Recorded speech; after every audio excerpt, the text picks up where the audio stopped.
اعوذ باللہ من الشیطان الرجیم، بسم اللہ الرحمن الرحیم۔ نیمہ شعبان کے اعمال۔ نمبر 1، غسل کرنا۔ غسل کرنے سے انسان کے گناہ معاف ہو جاتے ہیں۔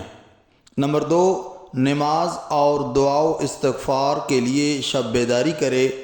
امام زین العابدین علیہ الصلوۃ والسلام فرماتے ہیں کہ جو شخص اس رات بیدار رہے تو اس کے دل کو اس دن موت نہیں آئے گی جس دن سب لوگوں کے دل مردہ ہو جائیں گے۔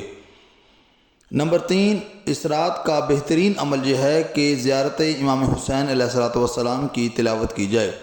جو شخص چاہتا ہے کہ 1,24,000 انبیاء اس سے مصافحہ کریں، اسے چاہیے کہ وہ اس رات زیارت امام حسین علیہ الصلوۃ والسلام کی تلاوت کرے، اور جو شخص زیارت امام حسین علیہ الصلوۃ والسلام کی تلاوت نہ کر سکے اسے چاہیے کہ زیر آسمان ان کلمات کو ادا کرے: السلام علیکہ یا ابا عبداللہ، السلام علیکہ ورحمۃ اللہ وبرکاتہ۔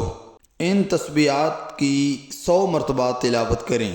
سبحان اللہ والحمد للہ واللہ اکبر ولا الہ الا اللہ۔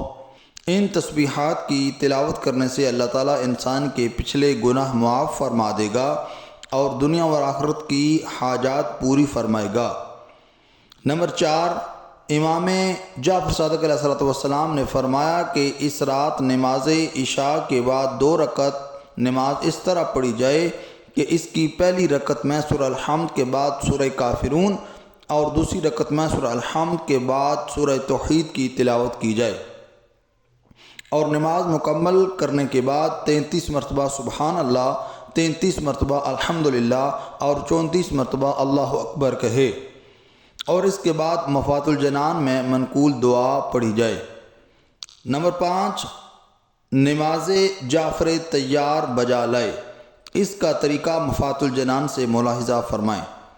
نمبر 6، 4 رکعت نماز اس طرح بجا لائے کہ اس کی ہر رکعت میں سورہ الحمد کے بعد 100 مرتبہ سورہ توحید پڑھے، اور نماز سے فارغ ہونے کے بعد مفات الجنان میں منقول دعا پڑھے۔ نمبر 7، دعائے کمیل کی تلاوت کی جائے۔ نمبر 8، 100 رکعت نماز اس طرح بجا لائے کہ اس کی ہر رکعت میں سورہ الحمد کے بعد 10 مرتبہ سورہ توحید پڑھے۔ بہتر یہ ہے کہ اس کی جگہ 6 دنوں کی قضا نمازیں بجا لائی جائیں۔ اس کے علاوہ مفات الجنان میں منقول دعائیں ان کی تلاوت کی جائے۔ والسلام علیکم ورحمۃ اللہ وبرکاتہ۔